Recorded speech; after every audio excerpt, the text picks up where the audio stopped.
The stories in the news today remind me of the sentiments of almost 50 years ago, when many young black people felt that policing for them was unfair. During that time period, being black in America meant that you didn't walk down the street with the same sense of safety and the same sense of privilege as a white person. There was absolutely no difference in the way the police treated us in Mississippi than they did in California. They may not have called you nigger every day, but they treated you the same way they did in Mississippi. The police jump on you, beat you up, put the gun at your head.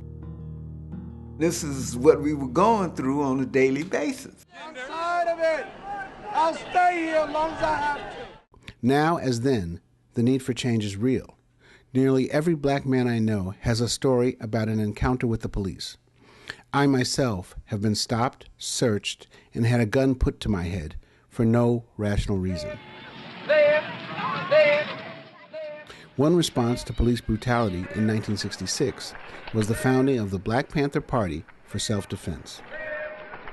We use the Black Panther as our symbol because of the nature of a panther. A panther doesn't strike anyone, but when he's assailed upon, that he'll back up first. But if the aggressor continues, then he'll strike out. When I first met Huey and Bobby, they were in the process of forming an organization for primarily self-defense. We didn't plan to have a nationwide organization, anything like that. We were organized and dealing with the problems in Oakland. In 1966, California law allowed civilians to carry loaded weapons as long as they were not concealed, as do many states today. And the newly formed Black Panther Party took advantage of the law.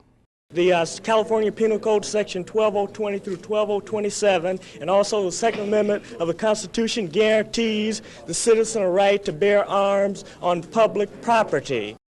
Huey said we're going to carry our guns and we're going to follow the police. And if they stop someone, we're going to stop. We're going to maintain a legal distance.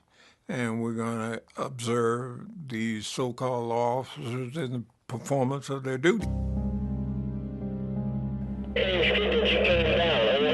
While you're coming around the corner, just stay facing the way you are. We would stop. We would get out of the cars. We would walk up to the scene. Those who had rifles would carry them in the open, clearly visible.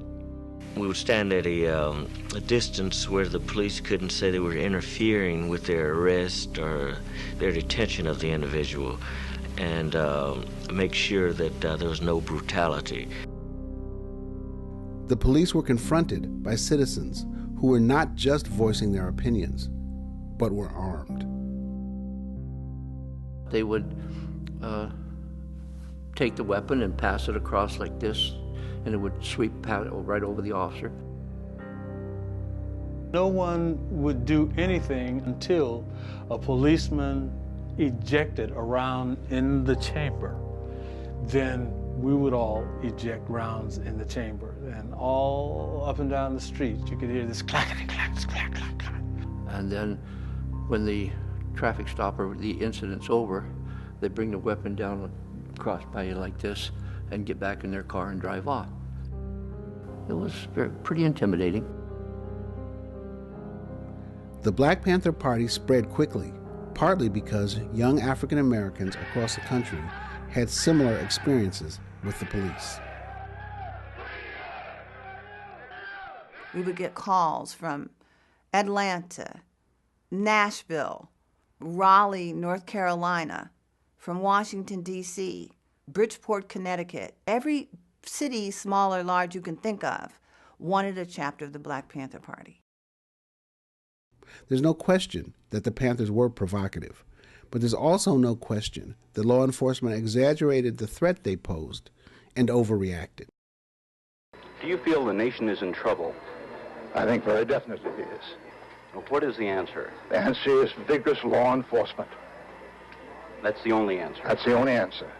How about justice? You hear a lot about justice with law enforcement. Justice is merely incidental to law and order. FBI Director J. Edgar Hoover today asserted that the Black Panthers represent the greatest internal threat to the nation. Hoover said the Panthers have perpetrated numerous assaults on police and have engaged in violent confrontations throughout the country. When Hoover identified the Black Panther Party as the #1 threat to the national security of the United States at a time when they're fighting in Vietnam, of course that was crazy, but it was politically very effective. And it says to law enforcement at the local level, we can take the gloves off now. We don't have to respect the civil liberties, and we can go after them with everything we got. Police say there was sniper fire throughout the early morning hours, so they moved in cautiously. Police and then Black began Panthers clash in Houston, New Orleans, and other cities. The Black Panther police shootout in the pre-dawn hours in Chicago today. Police and Negroes fought a pitched battle. Obviously, we are nowhere near this today. In fact, we may be at a transformative moment. People of all ages and races are recognizing the problems with policing in Black communities and are protesting. Can't take it no more!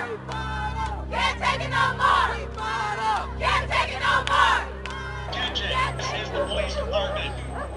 Now, there is a chance for real change. But police departments and political leaders must not overreact as they did 50 years ago. They need to listen. When I say no, you say violence. No! Violence! No! Violence! When I say no, you say violence. No! Violence! No! Violence! No justice! No peace!